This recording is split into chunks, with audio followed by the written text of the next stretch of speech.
Hello, everybody, and welcome to Cosmere Connections. We're a bunch of book-loving nerds trying to find the secrets of Brandon Sanderson's Cosmere as we reread the entirety of its story from Book 1 to Book 16 billion.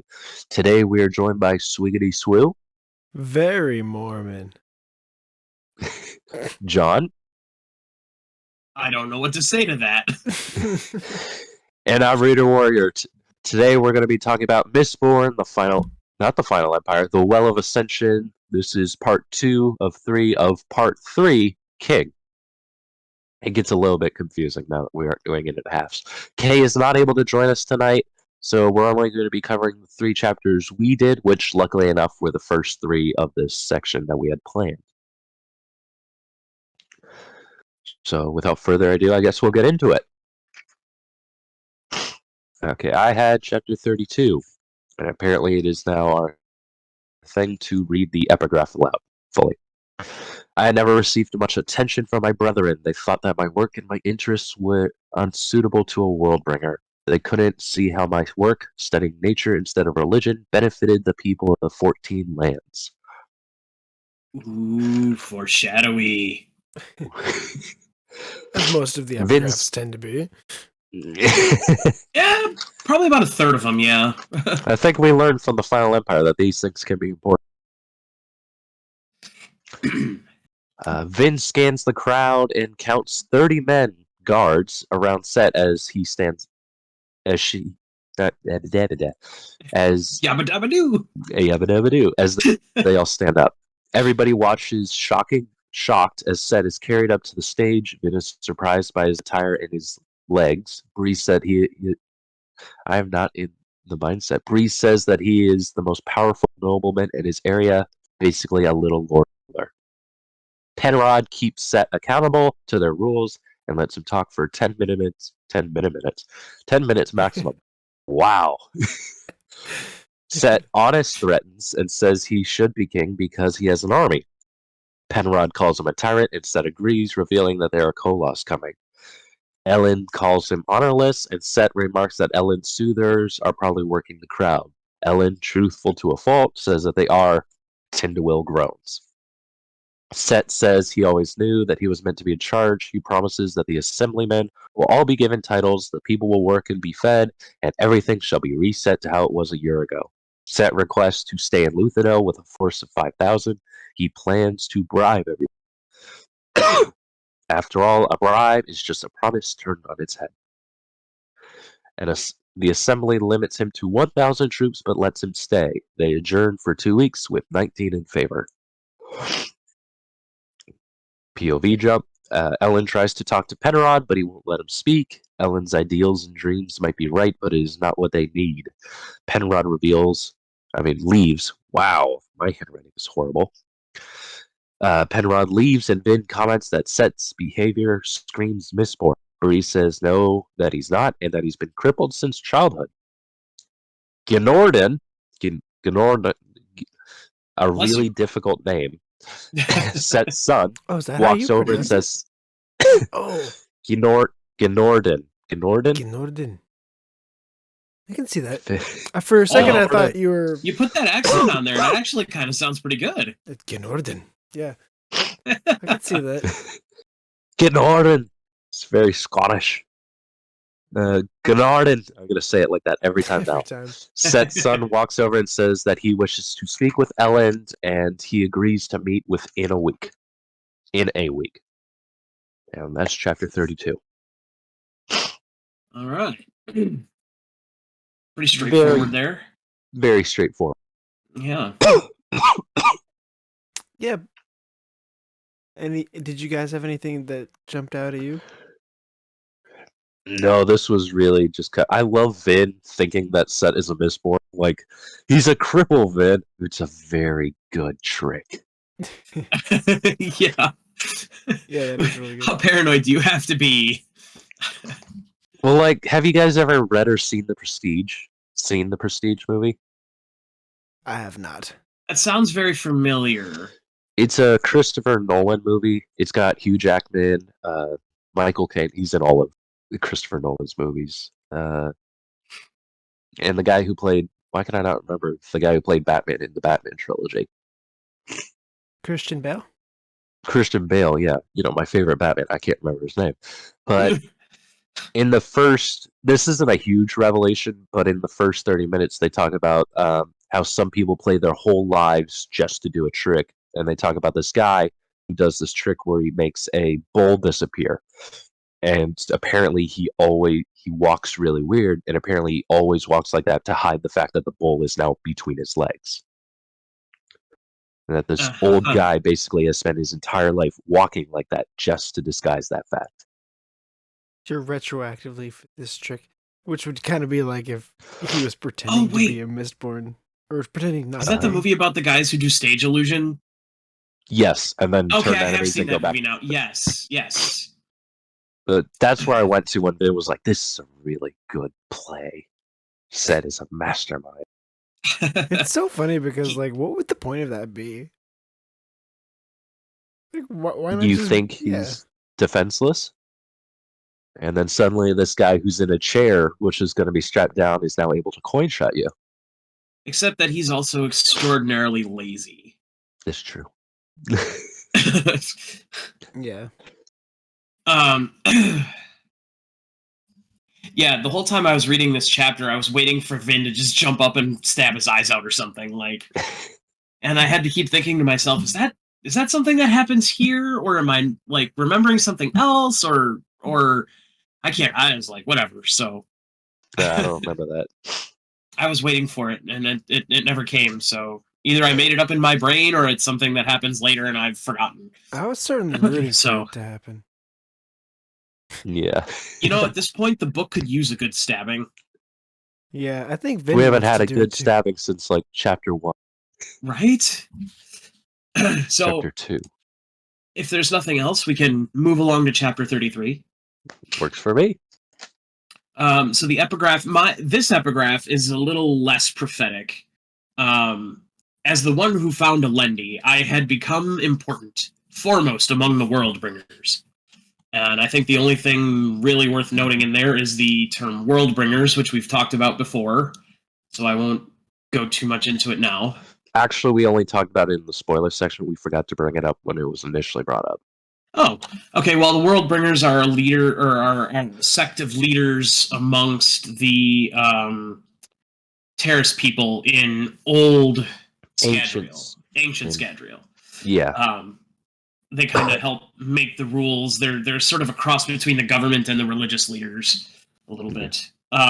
It's a little bit of spoilers, but it's not really obvious. Like, we don't get much about this group, other than they're called World Bringers. They used to be in charge of the Terrace.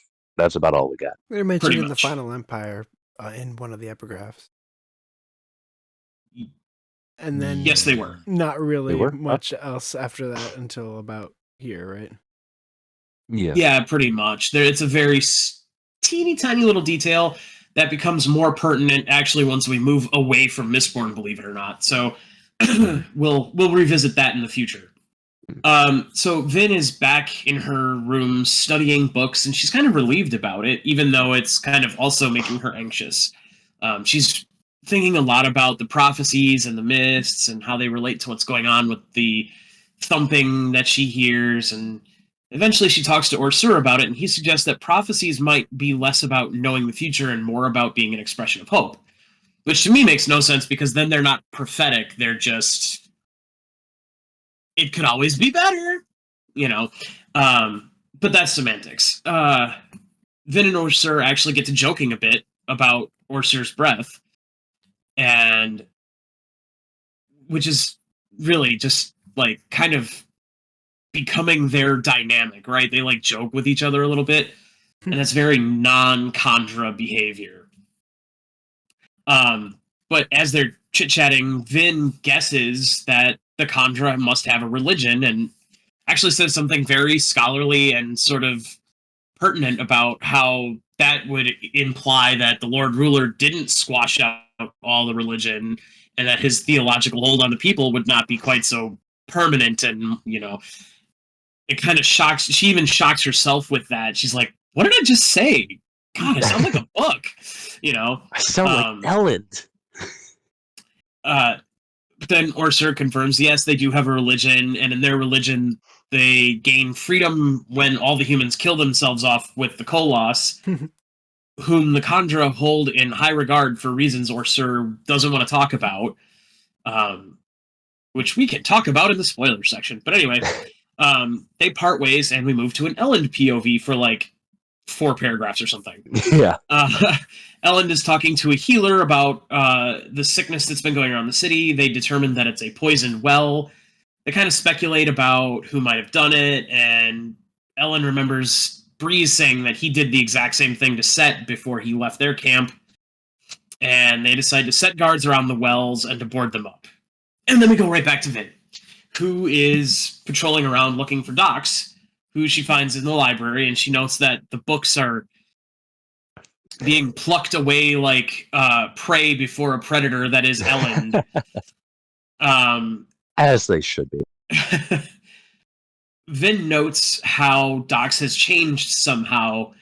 Even though he still does all the same things, his kind of liveliness and sense of spirit has sort of dwindled since Kelsier died. And she asks him about a conversation that they had before the fall, asking him if he still feels the same way. And he responds correctly and immediately, knowing what she's talking about. And he kind of admits that no, not all noblemen should be killed indiscriminately. There's some of them that are actually good people, and he's kind of come around a little bit.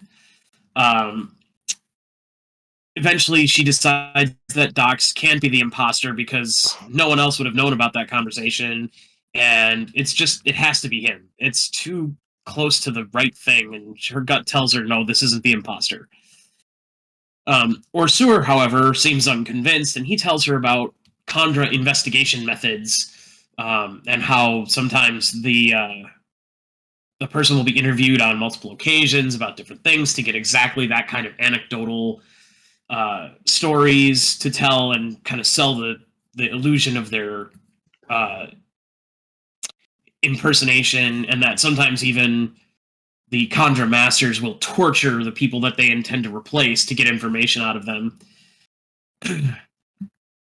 It's called enhanced interrogation. In the end, she decides, okay, maybe the imposter could still be Dox, but it seems really unlikely. And Vin even goes so far as to ask if it's possible to find out what Kandra actually have contracts and find the imposter that way. But they kind of decide that it's really not feasible to do that, and Orsur wouldn't do that anyway. So she chooses to follow other leads and come back to this if they can't find something more likely, which then she seems to think she finds immediately when she sees someone walking around in the dark, who turns out to be Demoux. And Vin immediately gets super suspicious of him because what's he doing out in the night? But he's talking to guards, so it's not like he's sneaking around. But what's he doing? This is weird and suspicious. So look for a killer, find a killer, I guess. But that is where the chapter ends. If you don't remember who Demoux is, he was like a captain in the army back when they were forming the rebellion. He was very actually at that point he was just a regular recruit. He became a captain after the fall. He was the one that Kelsier used his Alamancion to fight Belge, I want to say. Yeah. Right. Wow, I'm giving myself a pat on the back. Well done. Belge. He had picked him to fight basically for Kelsier's honor. And then he had rigged the fight with Alamancion. Classic. Honor among thieves, right? Yep. In this case, literally. Going section by section, kind of. So the first one is, I really liked Orsur's line, do not dismiss someone's belief just because you don't understand them. I love that line. I think that's very important. I'm glad you picked that out. That is a fantastic line. Like, I think of myself as fairly religious in my religion, but I get ashamed when I see people forcing that on other people. And that goes for so many things, like not just religion, but, culture and morality of all kind, yeah. Even if you just... And also, it's really important to this, series, too, Like to Mistborn, I feel like that is a great thesis To for like the whole understand. book. You know, I was about to say that religion in general is extraordinarily important to this series more than the others, and then I stopped and thought about it and went, no, well, not so much. Yeah, it kind of is. I mean, it's certainly more prevalent in Mistborn Era 1 than Mistborn Era 2, but not necessarily more so than like in Stormlight, for example, and certainly not more so than in Warbreaker. Yeah. One But thing we can talk about that later when we're actually we absolutely will, because we'll talk about that later. We can at least talk about it in the spoiler section. But you can already see, like, in these first two books that we've gotten into, how big a role religion plays and how kind of cool it is that it gets to have its cake and eat it too, of having religion be like this amorphous thing that people treat the same way they do in our world, and there's magic involved, so there's like a layer of what's actually happening here, Yeah. There's a certain meta layer. I think Saza would have like recorded that quote and would have like carved it into his metal minds.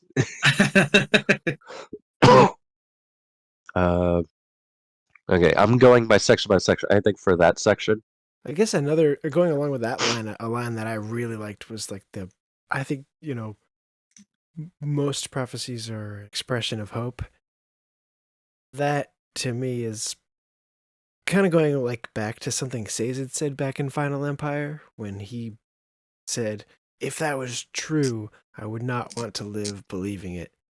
And I just like how that kind of ties together that idea of like, with these epigraphs talking about how they thought they found the hero of ages, and it sounds like he got swept up in the idea that he had found the hero of ages, and even when he started to doubt it, couldn't say anything because then he would be letting all those people down.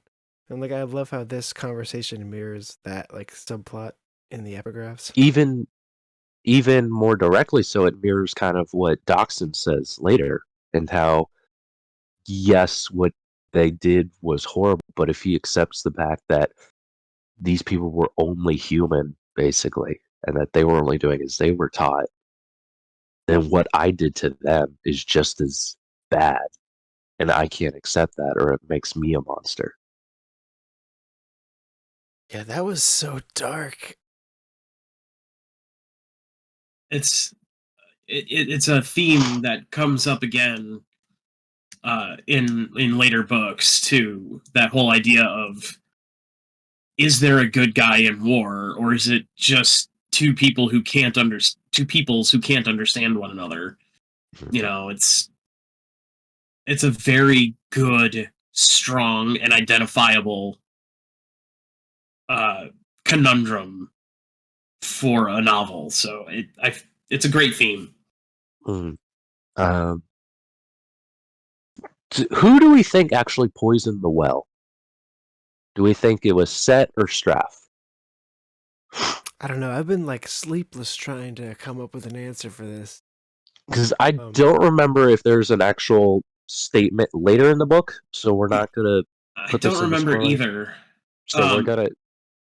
But there is good chance that it could be either one, because we've seen Straff and his people using poisons already, and Cett has good motive to do exactly this type of poison, so it could be either one.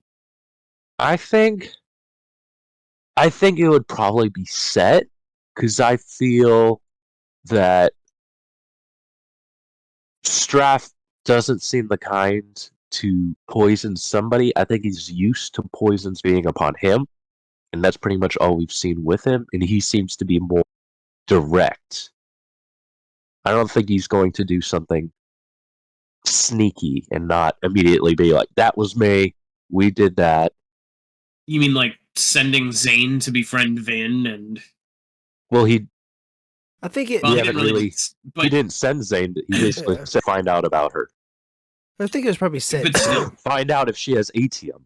Because like he brought all his troops into the city, and they had all that equipment. It would have been the perfect opportunity to poison the well. So I'm one vote Cett.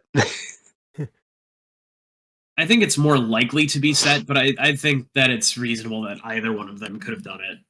Yeah. Or had it done, really. And this is the shame where we don't have Kay in today, because she definitely would know if this is commented Yeah, on right. later. We really Reagan, need if you're to. listening, we could use your help right now. Yeah. She would too.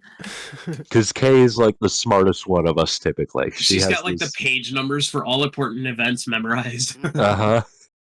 So we apologize if we're not as perfect as we usually are. Somebody poisoned the water hole. There's a snake in my boot. All right, so moving along. Considering that a year ago they were slave and slave owner, Dox and Ellen actually get along pretty well, though. I was going to say. You know, I think that would be less likely to be true if Ellen happened to have been Doxon's slave owner, and Doxon had actually been enslaved at the time. Yeah, I'm making a general statement. Like, they were a part of the slave class, he was a part of the slave owner class. Like, considering what they came from. Like, yeah, they're the best, not Doxon, okay, but Ellen being the best of his people and the most understanding does help. But still, there's... I get what you're saying. I'm just being pedantic. Yeah. Like, we even saw in Final Empire, Ellen was like, did they talk slower? Like, how dumb were the Ska in your plantation? Like, that's one of the first things he asked Finn. Except he put it a lot more delicately. Yeah. That's a good point. When you break down their relationship, that is, basically. I mean, it is definitely oppressor oppressed. Yeah. Yeah, I guess that would have been a better way to put it. Of course, it took me a while to figure it out. Ellen is like the prototypical, like, revolutionary anti-nobleman. Yeah. He's his own entity. And my last note is, before Vin only knew how to distrust, now it hurts her to do so. Well said. That's all I got for 33. All right. 34? Yep. Take it away, final Swiggity. one of the night. Wow. I know. It's going so fast. Short up. So, in chapter 34, the gang is still trying to figure out how to get Cett deposed. Ham, Sazed, and Tyndall are there, but Tyndall refuses to assist for some reason.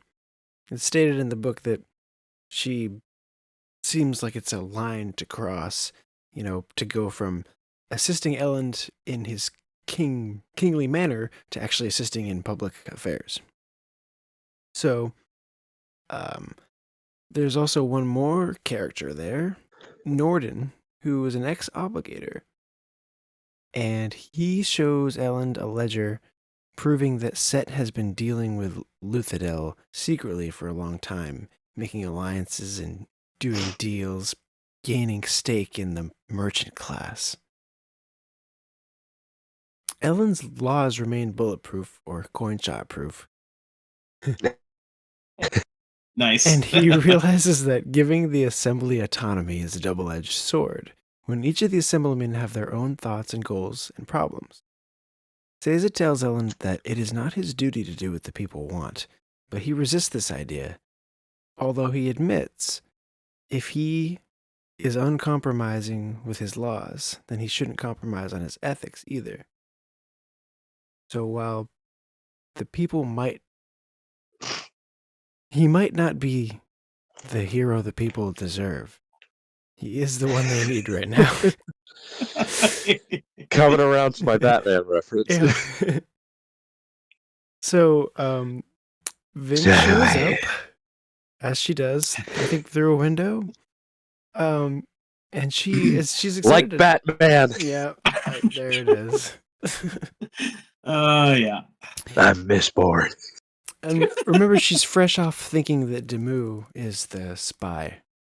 But everyone being there, she decides to wait, and she instead tells Elend about the poisoned well that we were talking about earlier. And she's surprised to learn that he already knows about it. Elend apologizes to Vin, which I thought was interesting because there's like, I think earlier one of the things Tyndall started telling him was that you need to not apologize. And I just think it's interesting, like, he's making all these changes and he's becoming this king and he's being more assertive, but to Vin, he's still like, oh, I'm sorry. And he like kisses her. Mm-hmm. To Vin, he's still Ellen. To everybody else, he's Your Majesty. Exactly, which is really important because we're seeing Vin who get really freaked out by all these changes. She doesn't notice that yet. Tyndall disapproves of Sazed reading unratified laws, and Ellen gets kind of offended by this and asks her to apologize to Sazed or leave, and she decides to leave. Right? Awkward. Vin wants to talk about the deepness, but Ellen brushes her off, and she starts to feel a little bit abandoned, to the point where she even hears Reen's voice for the first time in a long time, telling her to leave first. It will hurt less. And that's not all she hears. Outside, slightly with her tin-enhanced ears, she can hear some rustling. So she goes to the window, and Ellen, all he has to say is, hey, you should check out Keep Hastings tonight. So Yeah. she opens the window, and who's there? Zane. Well, to Vin's credit, he doesn't know. To Vin's credit, to Ellen's credit, he doesn't know about Zane. Right. Or this part of Vin and Zane's back and forth relationship. But this, like, reading this and, like, really analyzing it is kind of gut-wrenching because you're seeing, like, she wants to talk about the deepness, and he's, like, so involved in trying to figure out a way to save the city from Cett. And then this is, like, the worst time for Zane to just be there. To just pour it all on. So, he immediately, like, attacks her. And it's bad. Like, he's not messing around this time. And he's burning Atum, clearly. And she can't do anything. And he realizes that she doesn't have any. And he... Dun, dun. Yeah. So this is what happens. Zane realizes that they really don't have the Atium. He gives Vin an ultimatum to leave with him, or he has to kill her. He reveals that he's Ellen's brother, and that the Colossus are a day away, and that the refugees are courtesy of Cett, and then he just dips, but not before his internal monologue hints that some kind of proof about Ellen not loving her is imminent. So, there's like a lot that happens there. Yeah. A lot of reveals in a short amount of time. And if you're wondering about that last part, it says, Vin frowned. Zane bowed his head slightly to her, then jumped into the night, pushing against the metal rooftop. She still didn't believe him about Ellen. He could tell that from her eyes. Well, proof was coming. She'd soon see. She'd soon understand what Ellen Venture truly thought of her. Cool. Do you have the book out in front of you? I do. Any chance you can read the epigraph, though? For your chapter, because I think we're now starting to read the epigraph every time we cover a chapter. Oh, yeah. And I don't remember if there was anything specific in yours. Let's read it, because I did not. Cover. There was a place for me in the lore of the anticipation. I thought myself the announcer, the prophet foretold to discover the hero of ages. Renouncing Alendi, then, would have been to renounce my new position, my acceptance by the others. And so I did not. Yeah, nothing except for Kawan's pride. Okay, sorry. Oh, it's good. I'm starting to think kind of like the epigraphs sometimes go along more with the previous chapter. Like we were talking about the expressions of hope and the prophecies, and that kind of goes along with that epigraph. Mm-hmm.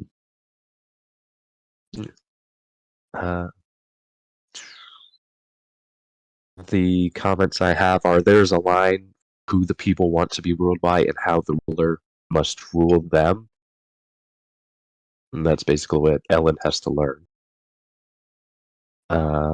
Yeah, I like that. And I have Through the Window for Ellen for Vin. I like that Ellen is like learning the way of kings. Yes, I approve. I'll applaud that. That's a good one. Ellen telling Tyndall off. Ellen is not a weenie. No, we acknowledge that. Like, Okay, we talked just about that making last sure. time. Yeah, no, he's like big boy pants. I was actually going to say something about that when he tells her off, and she's just like, "Fine then, I don't want to play with you either." No, you brought it up this book. I'm gonna bring I can now. You made a thing out of it. You insulted my character. I acknowledged his potential for growth. There it is. And then my comment for the Zane part was just the Skywalker reference of I am his brother. No, that's impossible. It's not true. I may have shorter hair. Now, than if him, only but the girls Ellen are had his so- right hand cut off. Like Straff Palpatine. I guess so. Do it. I will make it legal. Your faith in your friends is yours. That explains where Ray came from with all mistresses.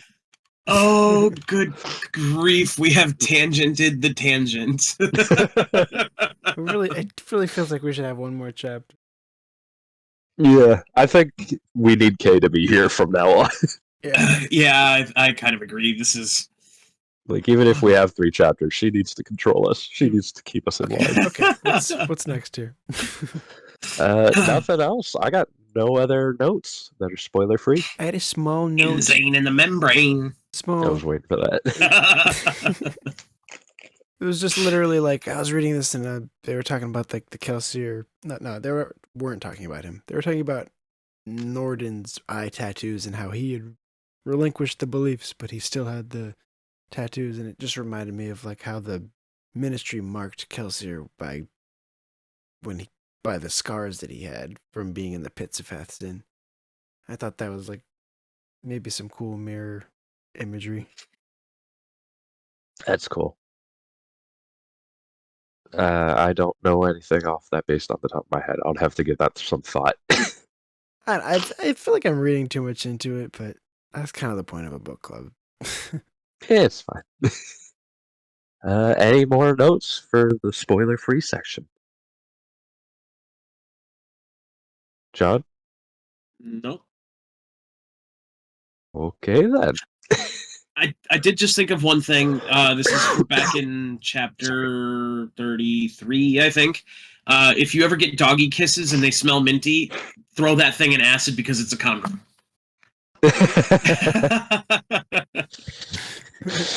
Your dog be spying on you.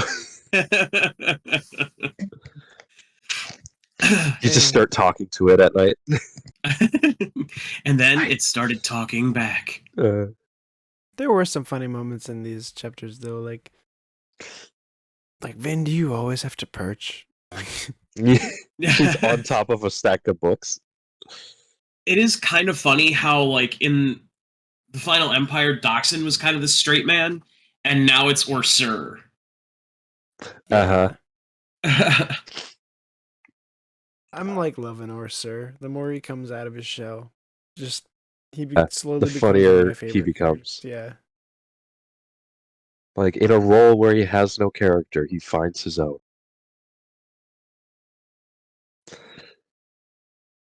Well said. Well, thank you so much for sticking around so far into this episode. We're going to go into the spoiler section now. We highly recommend that if you have not read this book, the entire series, or potentially the entire Cosmere, you stop here because it is likely we will talk about everything and anything. However, if you are up to date on this story, feel free to stick around. It's likely we'll bring up details you may have forgotten or plot threads that are still yet to come, disbarring the fact that Kay is not here. Please be sure to subscribe, leave a like, star, heart, or whatever it is on this video or audio, and don't be afraid to comment your own thoughts and predictions. We would love to hear from you.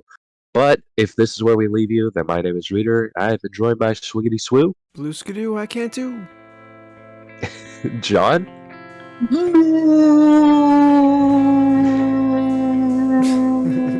this has been Cosmere Connections.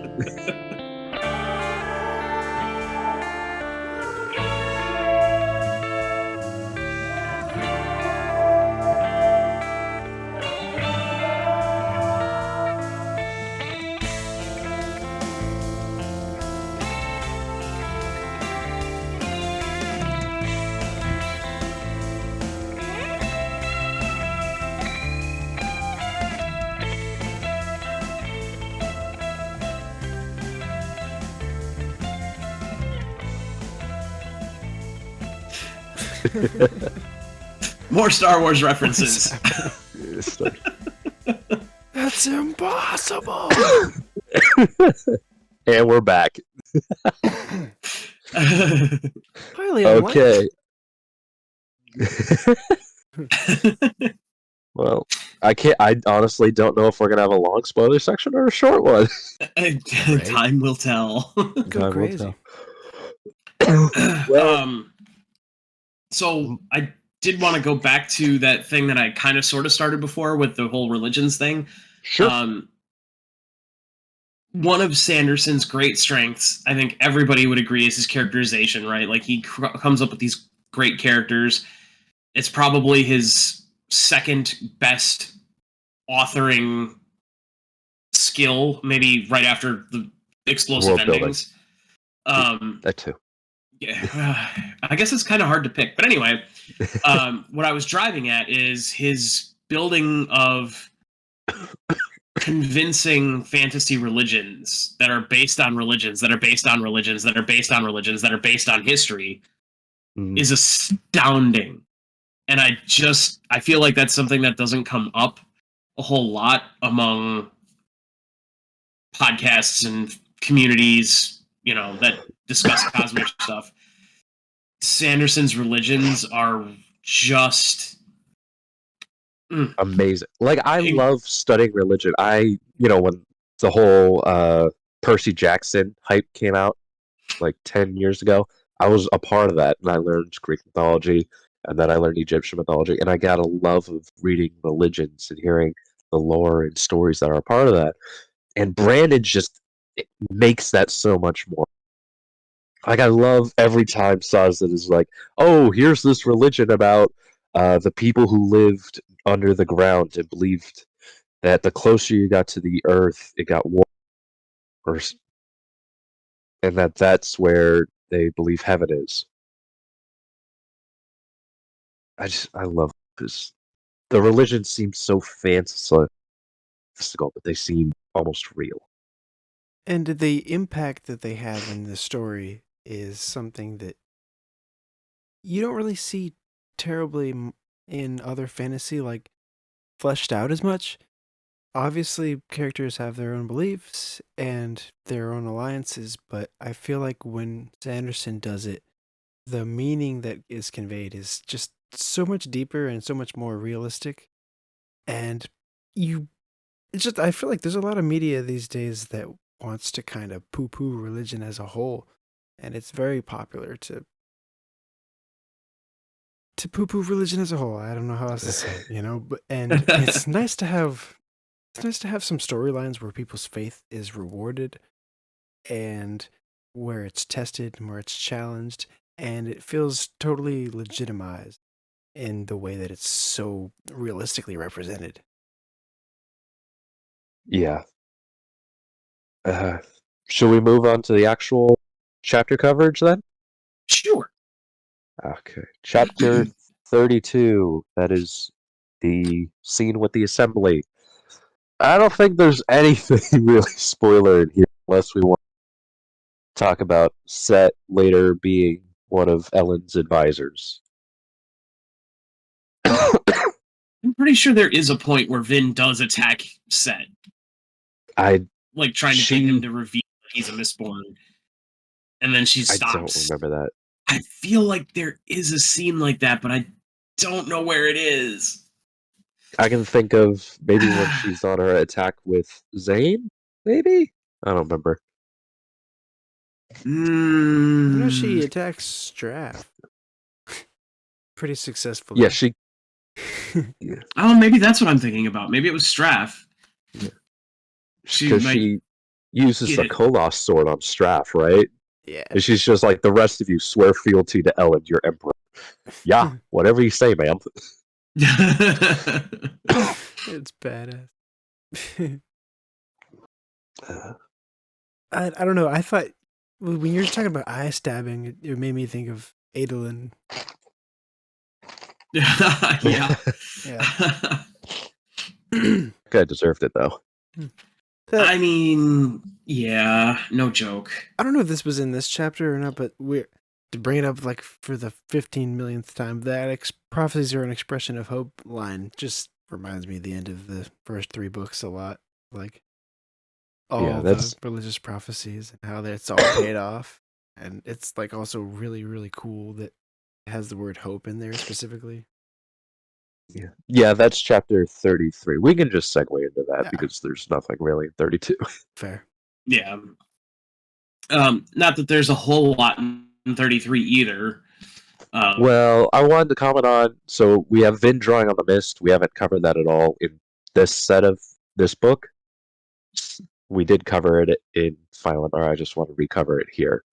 And now, basically, due to preservation, basically wanting Vin to take his power for a time so that she would kill Ruin and then Sazed could take both, he's allowed the mist to be keyed to her, and that when she's not spiked, she can absorb it.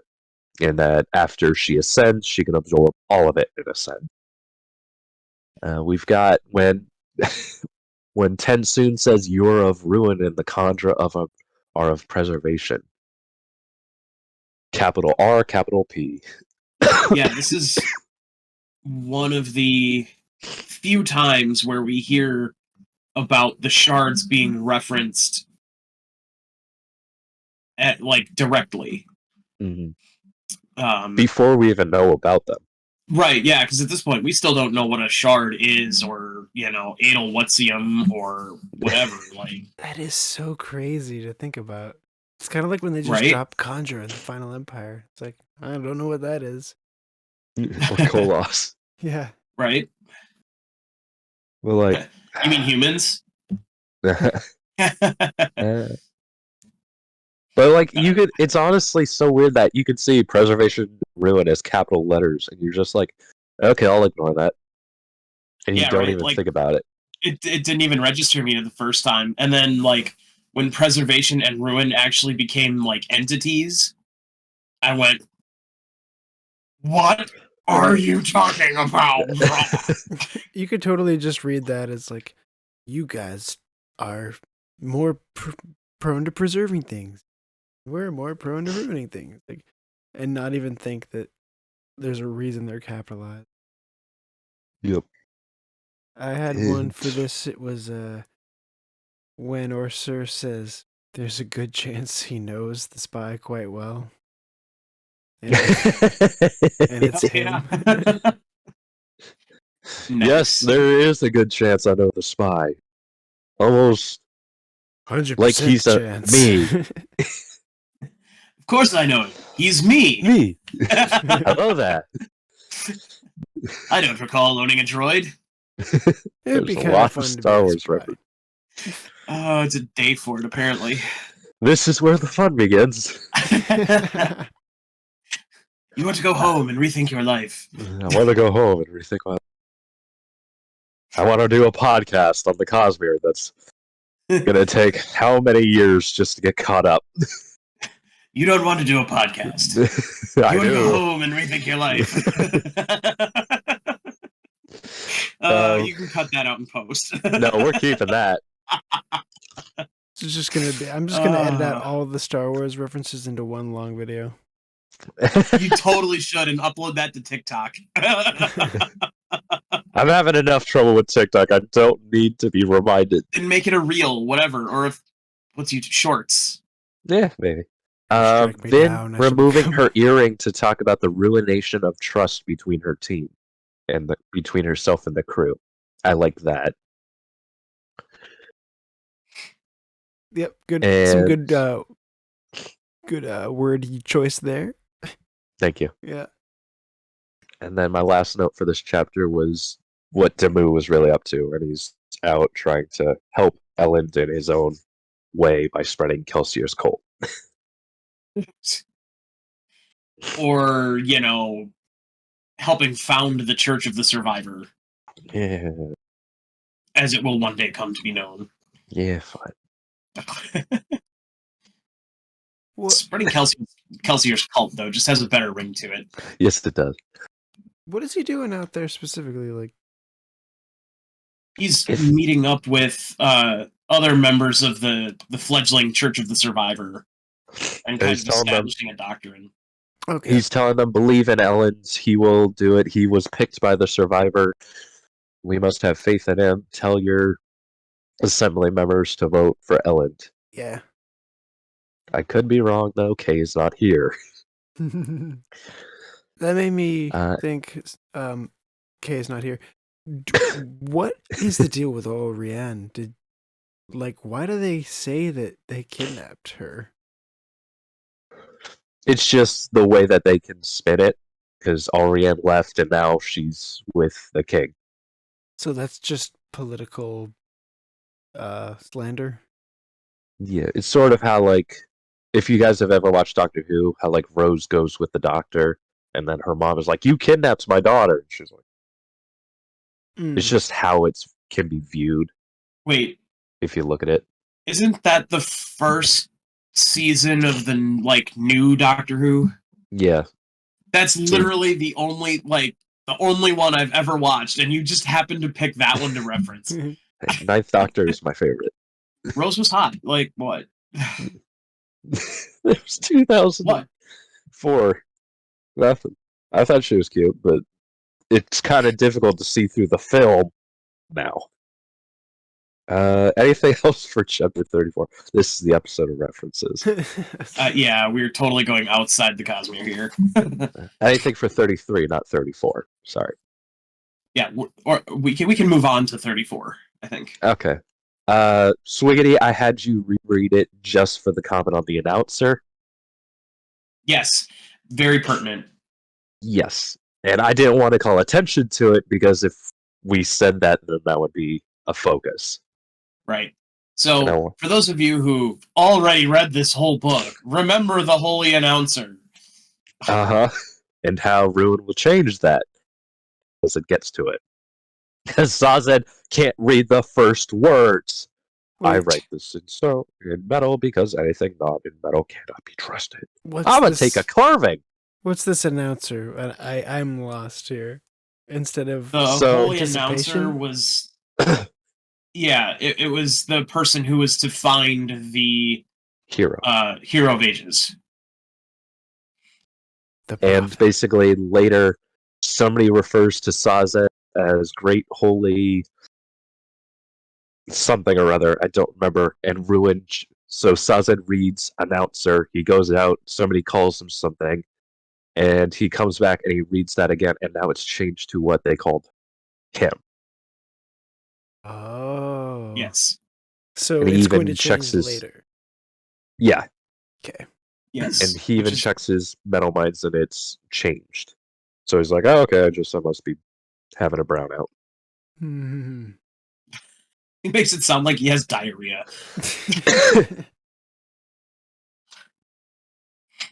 So what happens when you store your fiber? In the actual chapter, does anybody remember who Noorden will be? Who? Noorden, the obligator. No. What's that about? Doesn't he become a world hopper at some point? Not that I saw. I checked the copper mine. He's the one who discovers the 16% of people getting sick. Okay. He discovers the 16%. Because 16 is a number of significance. In the Cosmere. Numbers guy. Number of significance. What is that? Is it just because there's 16 shards of Adenalcium? It's so when preservation is actually giving information to people, he talks about how he set up things to be in 16s, as a signal to people to figure out that this was like part of his doing and his like working, because 16 is a number of significance. So that way, when they go back and they look at the people who are snapping, they're finding, well, it's coming out to be 15s, and it doesn't line up with everything else. And then they realize, oh, the people who are getting the real hard snaps and like almost dying, the people who are staying sick longer, they must be the 16th percent. And what's the last metal? Oh, and that's where that all kind of comes out. Oh, gotcha. It's That's basically Cool. preservation signature. Like Right. this was me. Yeah. Don't So worry. all of that will become much more pertinent in the Hero of Ages. Yeah. It's like the number 19 in the Dark Tower. We can move on. Sure. Yeah. Uh, I've read that. Yep. you commented on that before, I Yeah. think. Yeah. Which Uh, the comment was specifically that that's the chapter that Hoyd appears in the Final Empire. yes. Is 19. I remember that. Always remember. So, why do we think that Reen's voice is just her remembering Reen, or do we think that's Ruin? No, that's totally Ruin taking advantage of an opportunity. But why? Because he has all this plan to have her realize she's the person, she's the hero, she needs to do the well. Like, what does he get out of having her leave the group? Just that she would follow the thumping and discover it again sooner? He's definitely trying to get her to do that, but he's also trying to ruin the relationships. He's trying to ruin her trust. He's trying to ruin her spirit. He's trying to ruin her mental stability. He's trying to break her down and make her into an instrument of ruin. So it's all of that stuff. It's like a big... He's like, gaslighting her. I mean, pretty much, yeah. Like, he told Vin to go be with Ellen at the end of Final Empire, and now he's just he did that just so that she would now be suffering from it now. Right. Kind of like how the Emperor sort of supported Anakin and Padme just so that he could watch Anakin fall to the dark side and kill her as like the master stroke to his final like conquering of Anakin's soul. Smart. Cramming in that extra Star Wars reference. You brought him here to kill me. But Obi-Wan. I didn't know if this fit in the regular section, so I thought I would save it for the spoiler. But the longing that Zane sees in Vin's eyes isn't for him; it's what he represents, being a Mistborn unchained. But is there any other notes? I don't have anything else. Yeah. Nope. Wow.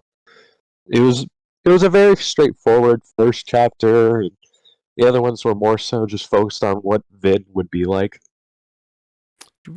Are we all like none of us can remember what the proof Zane was talking about at the end of 34 is? What do you mean? Like at the end of 34, Zane is in his inner monologue. He's like, she'll soon see. Ellen doesn't care about her. Well,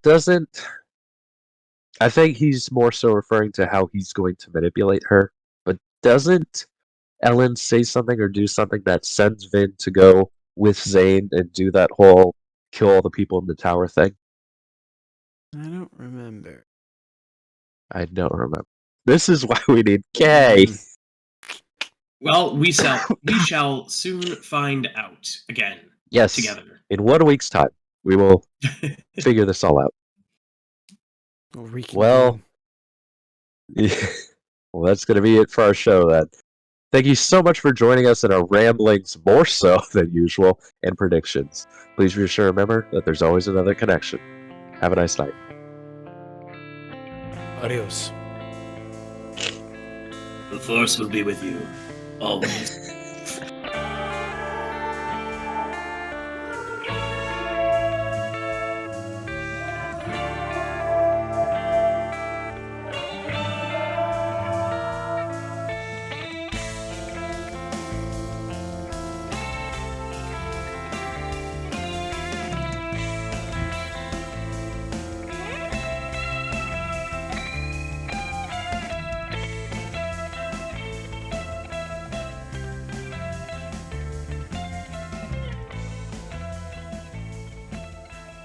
Boys Great. night. Guys night. Everybody see that regular show episode? I feel like I have. Putting the milk above your head. Pops wants to be a part of Guys Night.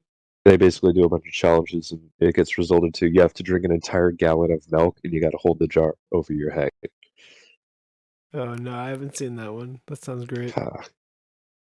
Well, of course, like any good regular show episode, when he goes to do it, he gets transported to an interdimensional realm where a bunch of milk demons are there. Of course. Regular show. That's like what always happens on that show. Yep. I got my notes. Something seemingly mundane turns into this epic adventure. This crazy thing. I love it. Okay, are we ready? Very nearly. Give me like 20 seconds here. I just want to finish this reel. No problem. 3, 2, 1.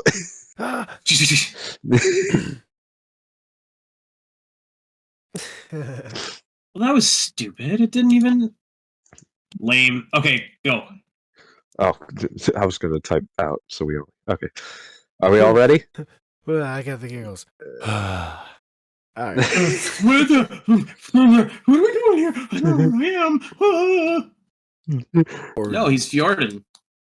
He's Noorden. He's a Swedish. Birdie, birdie. Chirpy, chirpy. The peppercorny shrimpy. How many people can we tick off this episode without K God. here? This we need to is wrap the this up best before we completely go episode ever. unhinged. This might get archived. Oh boy. Oh boy. Maybe we should let them know this is going to be a little bit of a slap happy episode. Oh, I bet. It's a night for it. We're gonna get distracted so easily. Kay's not here to reel us in. Neither is Dragon. Yeah. We're gonna Oh, try the boy. other camera angle today. Put the camera on the other side of the monitor. Is this my good side? I got my back. You look camera fabulous. Well, at least you guys. I've got a laptop on a desk. I'm sitting on the ground. This is a couch. I see that. Why aren't you sitting on it? Because if I sit on it, this is going to be the view. Well, one, you Perfect. could open the lid a little farther. Or two, you could put it on a stack of books. Like, there are more cushions on that couch, sir. You like zoom it in Take more one of on the your cushions out of the couch. Uh-huh. Yeah, I'll do it like this. This is fine. Yeah. It was just I wanted the back support. Okay. I mean, that's We all fair, good? too. Just be comfortable. Yeah, this is gonna be fun. We all good? Yeah. Bueno. Okay. Yeah, I don't like that. Let's Better? I guess. Yeah. Can't fix ugly, I guess. Let's roll. Yeah, that's what makeup's for. Oh.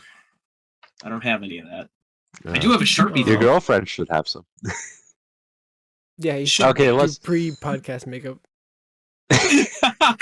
New requirement.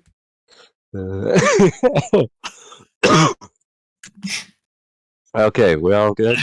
All right, I think we're good. Okay, let's save the giggles for when we're actually on the show. I haven't even had any alcohol yet. Yeah.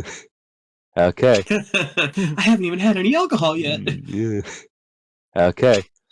3, 2, 1. I gotta pull up the actual formatting thing, so give me a second. It disappeared. And cut. Yeah. Okay. I am ready now. Swiggity's dying. Oh, It disappeared. It randomly scrolled all the way up and I lost it. Oh. okay. It's not my fault. Okay, everybody good now? Yep. Yep. Okay. In 3, 2,